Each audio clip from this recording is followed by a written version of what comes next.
en Nuevo Sol, Televisión.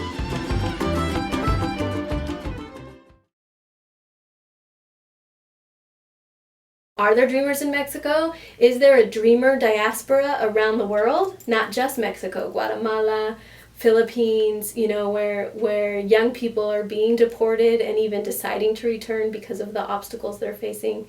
What does a dreamer diaspora look like? What does a dreamer beyond the borders of the U.S. look like? Are they dreamers? I think that's a question. But there are groups in Mexico right now and ones that we've been working closely with to make this book that are saying, yes. And in fact, maybe there's a dream in Mexico too, Well, I actually have been living in Mexico for the last 7 years. I originally went to do my dissertation research. I got my PhD from the University of Texas in Austin, and I moved to Mexico in 2007 to do the research for my dissertation. And I lived in the same neighborhood in the center of Mexico City for many of those years. And in 2011, I started to notice that I was hearing English on the streets without an accent, and I was very surprised because I generally knew every foreigner in the neighborhood. And so I started to approach them, and I realized that these were a lot of young kids who were working at the call center nearby, and that's why there were so many that it was very noticeable in the neighborhood. And they were from Mexico originally, but from Chicago, LA, New York, Reno. So as I got to know them, that's when I had the chance to apply for a postdoctoral research, and I proposed doing a project with them around bicultural and bilingual identity in the experience of return and post-deportation. And so that's basically how it started 2 years ago, and the book has been the result, which I hadn't, never imagined at the beginning. Mm. So as we started talking to them and we realized that there were common obstacles that were coming up in the experience of return. So I, as a researcher doing these interviews, worked with them from the very beginning in 2012 to do workshops, to have meetings about how to revalidate U.S. school papers in order to apply to college in Mexico or get a job in Mexico. That was one of the big obstacles. About questions about my immigration options post-deportation and post-return, things like that. So as a researcher, I was already participating, and that's when we realized together, I think even with the people I was interviewing, we realized these stories are important and they're unheard, unrecognized. We need to get them out there. And so that's when I started thinking about a publication, and my ideas were a very sort of humble idea of like a story and a portrait. And so I asked Nin, as my friend and a very talented photographer, to take the portraits. I like to observe space. So for me it's very important to know where the people live and how, because the space is it's how could I say that, un reflejo, mm-hmm. A reflection of the people who lives there, mm-hmm. or who occupy it. Mm-hmm. And that's when we started, and with the Otros Dreamers collective that at this time started to cohere and created a Facebook group that now has, I think, over 700 members of the Facebook group called Los Otros Dreamers. We realized that, it just sort of grew with the momentum, the book idea. And Nin, she had the idea that we needed to do more than portraits, that we needed to also take pictures of the context of the local experience of having returned, the spaces and families and communities to where people are returning to. Because I had some sense, even though I'd been living in Mexico, that in the U.S., deportation was like a black hole. It was like after deportation or after leaving the U.S., it was like you fell off the map, right? And that's really not the reality. It's traumatic, but it's not a black hole. Life goes on. The struggle continues in Mexico. So we really wanted to show that. And so then through the Otros Dreamers collective on Facebook, through another organization called Dream in Mexico, which was already working to support undocumented students in the U.S. who are interested in applying to college from the U.S. and returning to Mexico. And I think Nuevo Sol has interviewed Daniel Arenas, who's the founder of Dream in Mexico. So he got involved, Daniel Arenas did, and the organization Dream in Mexico, and started to spread the word. And that's when I was imagining a book around central Mexico, which was basically where my research was focused. But we started to receive stories from Monterrey, San Luis Potosí, where else? León. And so increasingly I realized, no, we have really to respond to this moment, we have to think a little bit bigger. And so we decided to really pursue reaching out also to dreamers across the diversity of Mexico, all the way down to Chiapas and Oaxaca, Guerrero, Mérida, up to the border in Nogales. And that's what we did through a crowdfunding campaign starting in June of last year. But when I heard about the research and the testimonios, I really wanted to make these portraits. I was like, yeah, I want to do that. Maybe, and I was not thinking about a book at this point, but yeah, I thought it was a very good tool for the visibilization of these young people in Mexico, because Jill is very involved about the dreamer movement here and everything about migration, but I am not. So I was really amazed, and I was amazed about my ignorance also, and that's why I was like, of course, we need to spread the word here in Mexico. And because I come from this world of architects and photographers, not just activists. I think I have activist friends, but it's not yet my world. And I was like, all these people need to know about that. And the photography is a very good way to achieve that, to make it visible, to spread the information. Part of it is that the images can communicate so much more than words, beyond words, right? And so it seemed, at the outside, it seemed like a very powerful combination to have first-person stories combined with images that also tell a story. And the book that will come out later this summer has resulted in really, it's the words and the stories and the diversity of the Otros Dreamers stories, I think, come together to tell a story that's very complex and yet also really simple and powerful in a way. One of the testimonials in the book is by a young man named Luis Clemente, and he was actually one of the original people that I interviewed for my postdoctoral research. And so I spent 5 years in a Texas prisons. He graduated I'm from Houston, Texas, and he grew up in Houston, Texas. So he graduated a few years after me from high school, and got into actually I think he dropped out of high school, and got into, sort of some, I think he's hanging out with the wrong people kind of thing.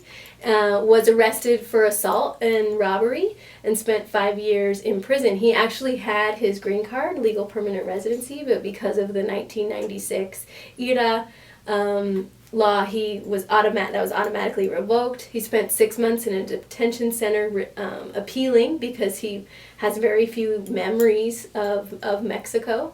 And then after 6 months, he said, I'm done being locked up. I need to be out. I don't know what it's going to be like in Mexico, but I'm going to sign a voluntary departure, which is de facto deportation, and I'll go back.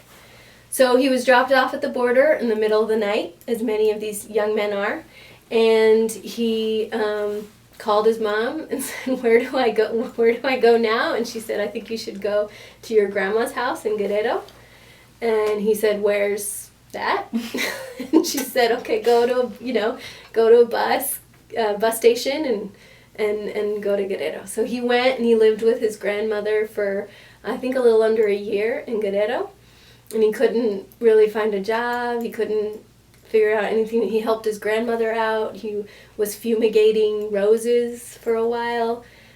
He tried to find jobs in the tourist industry, but it was hard because he spoke English better than Spanish. It was hard to really get in. He didn't have revalidated papers, and they would ask for his prepa, and he had a GED that he was very proud of having gotten in while in jail. And I met him after he'd been in Mexico City for a couple years working at the call center, having found a job. The call center does provide a somewhat living wage, although of course it's based on globalization and exploitation across the world system. But in Mexico it actually pays relatively well. They don't ask for revalidation of papers, and he really was rebuilding his life and was really clear about that, that he was going to commit to building his dreams in Mexico, even though he desperately missed his family and his life and his future in Houston. He talked about, well, now I have 2 homes in Mexico and the US. And for me, it was a real revelation, because one, I realized, the dreamers, and I realized the dreamer movement was already looking to expand beyond kind of the meritocracy of the legislation, that it's only the high school valedictorian is the dreamer that's able to have access to citizenship in the U.S. And I realized, no, they have so much in common with this young man who spent 5 years in prison, but actually he speaks English better than Spanish. He identifies himself as an American. His entire future and friends were in the U.S. also. Like, really, in lived experience, there's not that much of a difference. And he's not a criminal for life, which is part of this whole idea of the immigrant is criminal and criminals is criminals, And so his story, I think, became a touchstone for me. The book is a tool, Mm-hmm. It's not even really a product. Who knows if it will even ever be sold in bookstores, because right now it's a community-funded direct sales via online project. So it's a tool, and it's the beginning of a conversation that we hope will continue through photo exhibits, through other projects that hopefully will spawn off both in the United States and Mexico. And really share the realities of these young people in Mexico, because it's not really recognized in the United States or in Mexico. The daily realities, the obstacles that should not be there, the way that both the U.S. and the Mexican government is failing these young people. We're just beginning to get the word out, but there's thousands. There's at least 500,000 of young people who are currently living in Mexico as bilingual, bicultural young adults. And I think the goal is really to let the people know what is to come back to Mexico after growing up in another country and in the United States, and that your family live here in the United States, and you need to come back, and you don't know how when you will meet again with your family. Mm-hmm. And I think this experience is unknown for many people in Mexico, because maybe here in the United States people travel more. In Mexico they don't. Not all, a lot of them do, but so they don't know the situation. They just think, oh, well, they are Mexicans, they should stay here and speak Spanish, and there is no problem. And there is a big problem, and I think the first goal is that, to let all these people know in Mexico more than also in the United States. But here I feel the people more engaged. Mm-hmm. In Mexico they are not. And I think the goal is really to let the people know what is to come back to Mexico after growing up in another country and in the United States, and that your family live here in the United States, and you need to come back, and you don't know how when you will meet again with your family. Mm-hmm. And I think this experience is unknown for many people in Mexico, because maybe here in the United States people travel more. In Mexico they don't. Not all, a lot of them do, but So they don't know the situation. They just think, oh, well, they are Mexicans. They should stay here and speak Spanish. And there is no problem. And there is a big problem. And I think the first goal is that, to let all these people know in Mexico more than also in the United States. But here I feel the people more engaged. Mm-hmm. In Mexico, they are not. Mm-hmm. So for me, I think this is the goal. Yeah, and I think, I mean, I suppose the dream is that these young people will in their lifetimes, in my lifetime, be recognized as transnational citizens with all the rights to their well-being, both in the U.S. and Mexico. That's like the long-term dream. But really the goal of the book is to start a conversation and to start one that the Otros Dreamers in Mexico and Dream in Mexico and many of these young people individually will carry on in their own ways. And really, I mean, I also think of the book as a gift to them, and they'll do whatever happens next. When they read the stories of others, they don't feel alone, and they realize that there is a lot of people like them returning to Mexico. And the other thing, I really think that when more people know about, something will change. In doing my interviews, I realized that each voice is so powerful in first person, like communicating a first person experience that is not mine. I'm not I've never been an undocumented student. I'm a U.S. citizen now living in Mexico with legal residency, right? So it's not my experience, but it's one that I consider myself an ally, you know, for many of these, really my peers. I'm not that old actually, so you know, So it was always important to me that it was first person. And then as I was editing the stories that these young people were writing and the interviews, is what I looked for was sort of a moment of emotional connection and emotional honesty. You know, really what touched me. And then as the editor, I edited around that particular sort of emotional heart of what they were talking about. And secondary to that was the academic in me who had done 2 years of field research. I understood what some of these common obstacles, and so I also was looking for a way to tell that story of the common obstacles and injustices that these young people are currently facing in their lives, right? So between those two, as an editor, I mean, I feel like I'm an editor/author too, because I really crafted their stories. I acknowledge that, but with them, all of them have read my editorial choices and have agreed to their story. Actually, no one has read the whole thing together yet, which is exciting because really it's meant to be a collective testimonio also. So each individual voice contributes to a bigger story, you know, almost sort of a choir that communicates something that I don't think I could even communicate if I had you know, written my own sort of version or summary.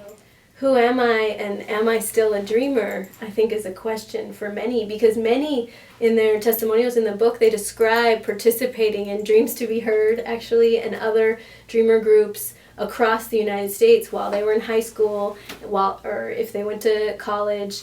And so then they return, and then it's like, but in Mexico, you know, I'm Mexican, maybe, I don't know, you know, and so that question is an open question. But as groups like Dream in Mexico and the Otros Dreamers have formed, more and more people have become a part of that conversation. There's an interest in hearing these stories, and like, oh, I never thought about that, you know, wow. And I think the real question now is, how does that translate into real policy change that has a real effect in thousands of people's lives in Mexico and the U.S., because there are many dreamers that want to come back and are working hard to figure out ways to return to their families and their lives in the U.S.